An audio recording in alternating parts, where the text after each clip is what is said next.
Section 1. You will hear a conversation between a psychiatrist in the medical centre of the college and a new student. First, you have some time to look at questions 1 to 4.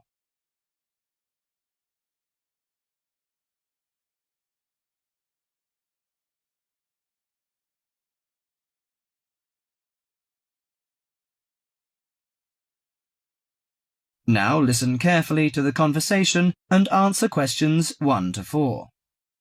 Hello, sit down, please. Thank you. Now, you are a new patient, aren't you? Yes, that's right. Okay, so I'd better get some basic details down first. Right, we'll start with your name.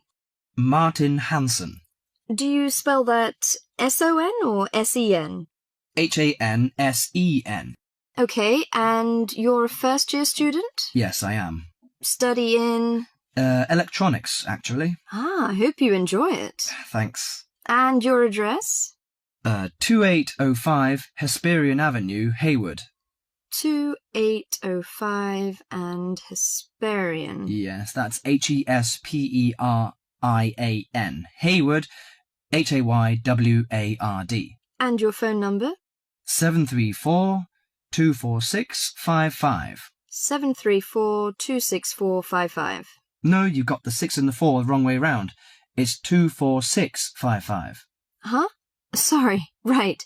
And, when were you born?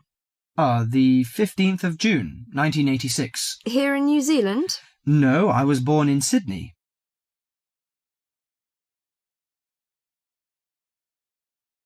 Before you hear the rest of the conversation, you have some time to look at questions 5 to 10.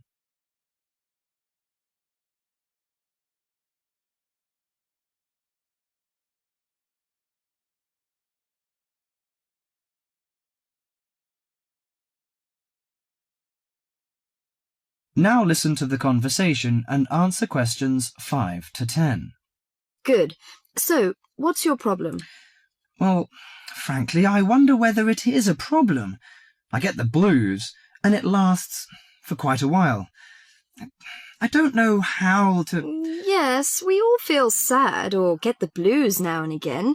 Generally, our sadness lessens in time, and with the support of friends. However, if the depression leads to difficulty in thinking and greatly disrupts your daily routine, it can be evidence of a psychiatric problem. What do you feel exactly? I always feel sad and worthless. I find it hard to fall asleep and wake up early in the morning. How long has it lasted? Nearly half a month. Do you feel fatigue or loss of energy? Or you may have lost interest or pleasure in usual activities? Yes, sometimes. At first I thought I could overcome it by myself, but I failed, and I'm so glad that you came here. It seems that you are suffering mild depression from your symptoms. Depression? Yes, I feel depressed sometimes. But why would I... Depression may occur as a result of biochemical changes in the body. Alcohol, amphetamines, cocaine, and LSD can bring on depression. Those who have a family history of depression usually have a greater risk of depression. Sometimes the worrying changes in life can lead to depression. I see. I had a really bad breakup of a love relationship. It makes me feel hopeless. Do you think I need some treatment? Yes. Antidepressant medications are often used to treat depression, if it is serious. But I don't suggest them at first because of the side effects. I suggest psychotherapy, which can give you support and help you regain control. So do I need to come here every day? No, I will arrange counselling sessions for you, which will last 12 to 20 weeks. You come here once or twice each week. The psychotherapy is directed at helping you gain insight and understanding about events in your life, which may have contributed to your depression. With growing insight, you can often learn more effective ways of coping with your feelings and changing your behaviour. What can I do to take care of myself? Well, at first you should do some physical exercises on a regular basis, at least 3 times a week. How is your food? Do you eat well? Yes, I think so. I eat at my homestay family. Good. Find a hobby or a positive recreational activity to participate in once or twice a week. I know it's difficult for you, though. When you feel it's hard to overcome the depression, come to the counselling session. Remember, ask for help if the load is too heavy to handle. Yes, I'll try. So, when will my counselling session begin? I'm going to arrange that for you. That is the end of Section 1. Now, you have half a minute to check your answerers.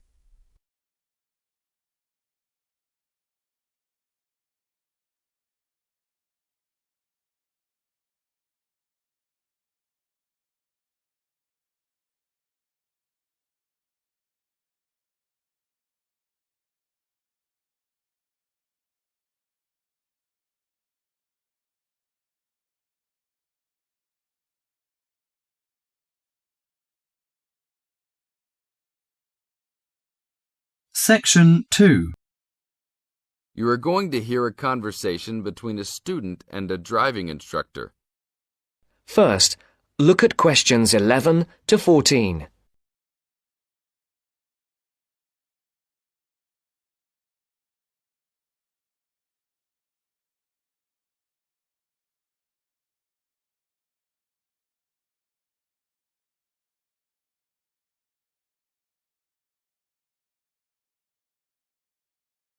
Listen carefully. Hello, I'm going to be your driving instructor today. Are you ready to begin? Hi, hope you don't mind. It's my first time driving a car. Of course not. That's my job. I teach people like you how to become a safe and responsible driver. So let's begin. Remember, the most important rule of driving: safety first. There are some steps to follow. First, you should put on your seatbelt. You should always remember to do that. In case of an accident or emergency, having a seatbelt on is of utmost importance. Okay, I have my seatbelt on. Now what should I do? Start the car. Good. Now make sure that the steering wheel is in the proper position and that your seat is not too far or not too close to the pedals. I'm all ready to go. Should I shift into first gear? Don't forget to put the parking brake down. You don't want to drive with that up. Oh yeah, I almost forgot. If I have the parking brake on, I won't be able to accelerate. Yes, that's right. Now put the car in reverse and slowly back out of the parking space. Good. Put the car in first gear. When should I shift? Is it better to shift slowly or quickly? You can shift whenever you feel is appropriate. This means shifting should occur smoothly. Do not shift too slowly or you will stall. Shifting too fast will waste gas. Shifting is simple. Just remember to shift smoothly.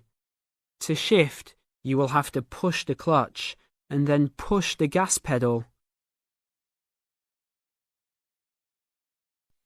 Before the broadcast continues, look at questions 15 to 20.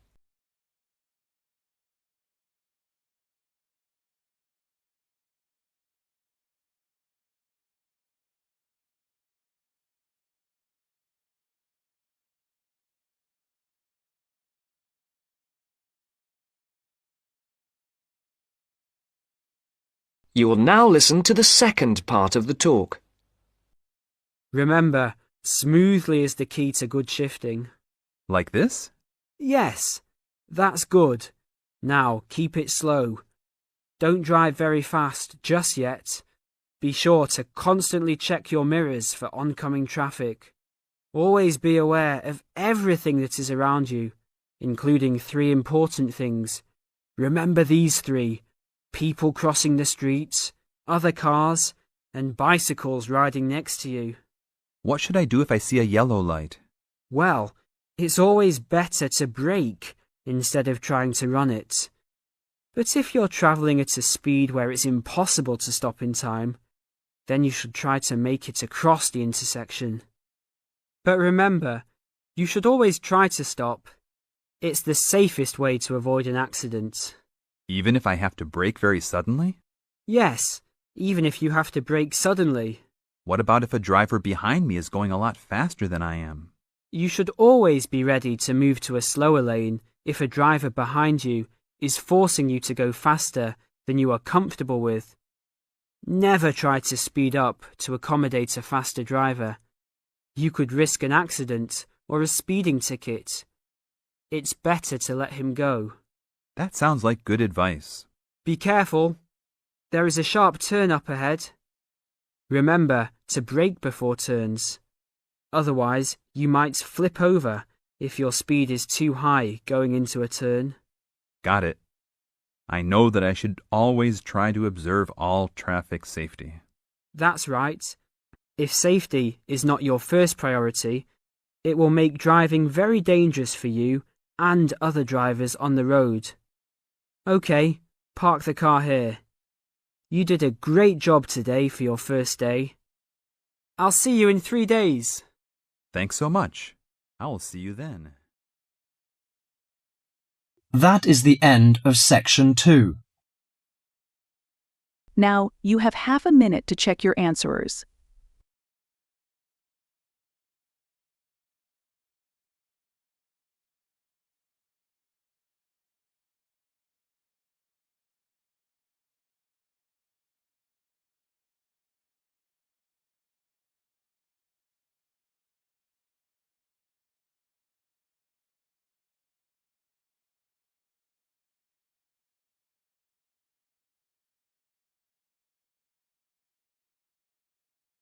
Now turn to Section 3. Section 3.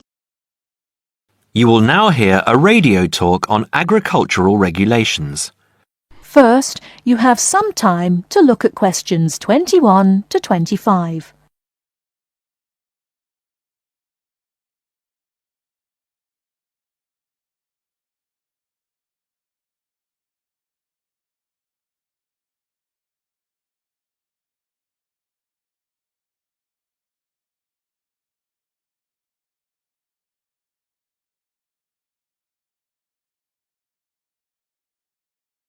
Now listen carefully and answer questions 21 to 25. Could there be clearer proof of the arrogance and indifference of those who are supposed to keep our food safe than the muzzling of John Verrill? Agriculture is a business, true, and businesses have to make money. But this shows how ministers and officials put the profits of the agriculture business before the well-being of the British people. Mr. Verrill, a pharmaceutical chemist, was appointed to represent consumers on one of the many committees that advise the government on food safety. When he tried to do his job, though, and wanted to warn ministers of a danger to children's health, he was refused permission to do so. The danger comes from hormones given to cattle in the USA and some other countries to make them grow faster. They speed up the animal's development to maturity, thus making meat production more profitable. There have, however, long been fears that the hormones have horrendous effects on the people who eat them, causing diseases as serious as cancer. Once these hormones were used on British cattle too, but over 20 years ago they were banned in Europe for being too dangerous. Indeed, so concerned is the European Union that it banned imports of hormone-fed beef years ago, much to the fury of the US government, which wants to sell it all over the world. Several years ago, the USA and Canada asked the World Trade Organization to declare the ban illegal and to punish Europe for failing to lift it. The WTO, with its long record of refusing to let environmental or safety concerns interfere with trade, agreed, imposing fines of more than $120 million a year on the EU for its refusal to back down. The British government now backs the Americans, claiming that there is no proof that hormone-fed beef does any harm.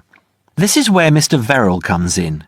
He is very angry with the government, especially as their claim comes out just after a Danish study shows that growth hormones are 200 times more dangerous than was previously thought.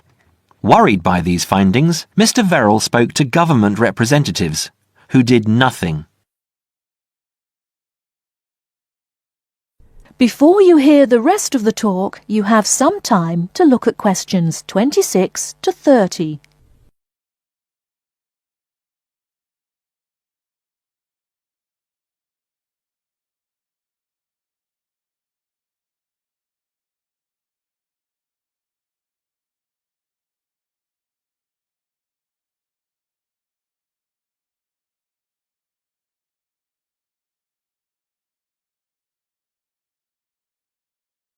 Now listen and answer questions 26 to 30.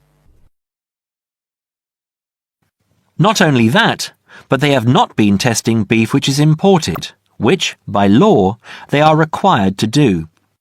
This directly affects the British public, as about 40% of the beef British people eat comes from abroad, supposedly from countries like Brazil, which does not allow the use of growth hormones.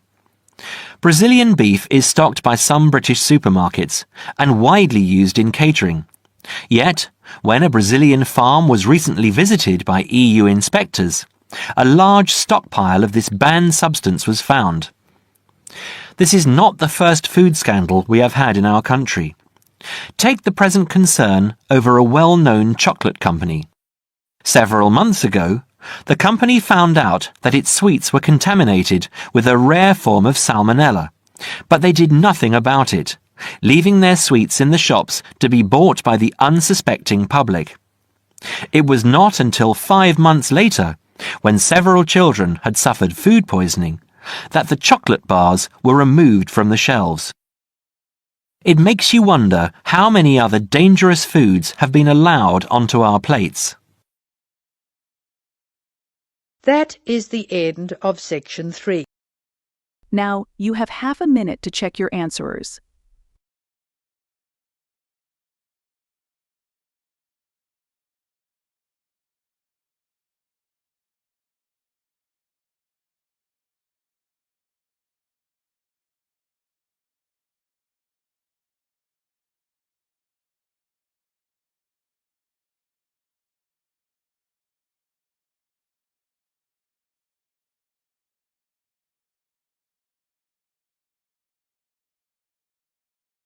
Now turn to section 4.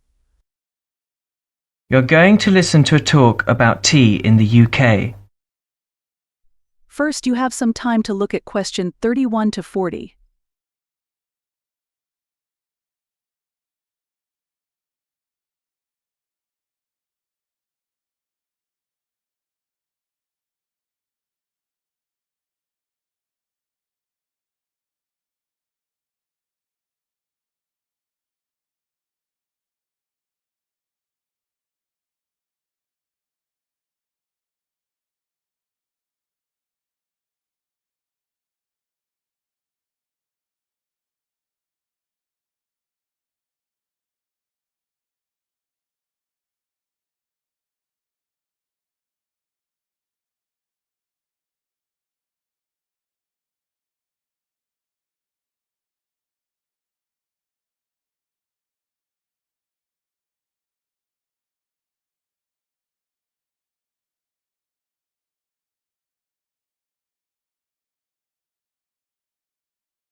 Now listen carefully and answer question 31 to 40. During the 1930s, there was a popular song which had the title, "Everything Stops for Tea," and to millions of British people, a restful cuppa is still an ideal way to relax for a few minutes from the rigours of the day. The English custom of drinking tea has its roots in the 17th and 18th centuries. When first imported to Britain, the exotic cha, or cha, as the Chinese tea was variously called, was considered a man's drink to be enjoyed with colleagues at London coffee shops. These were popular meeting places for many walks of life: politicians, lawyers, poets, actors, and writers. Many London clubs began in this manner, and the famous Lloyd's Insurance underwriters started out as Lloyd's Coffee House.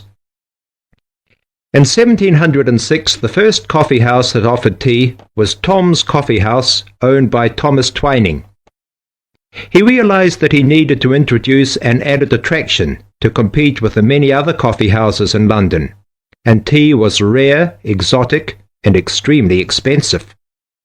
With these credentials, tea became an exclusive drink and enabled Twining to open a tea shop under the sign of the Golden Lion in the Strand.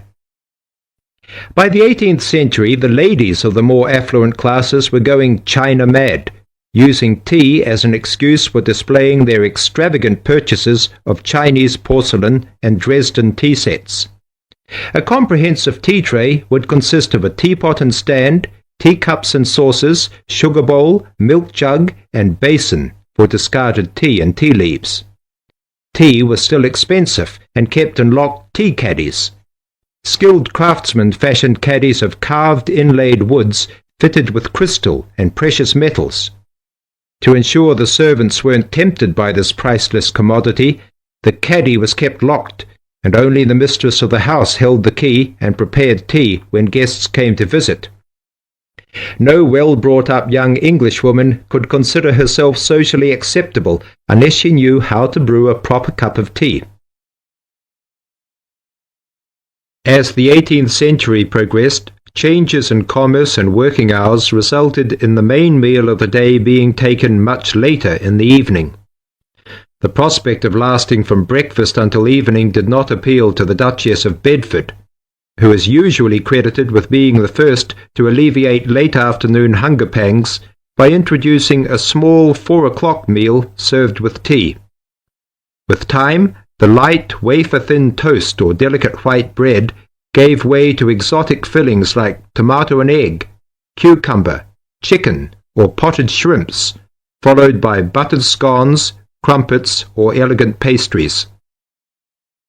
The popularity of tea continued to spread, but it was not until 1839 that the first shipment of Assam Indian tea was landed in Britain.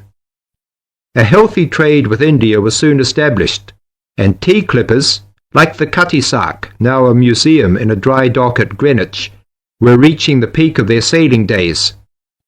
In 1879, the first limited shipments of Ceylon tea began to arrive, and by 1880 this had been firmly established alongside Indian and China teas, giving the broad range of teas that are available today.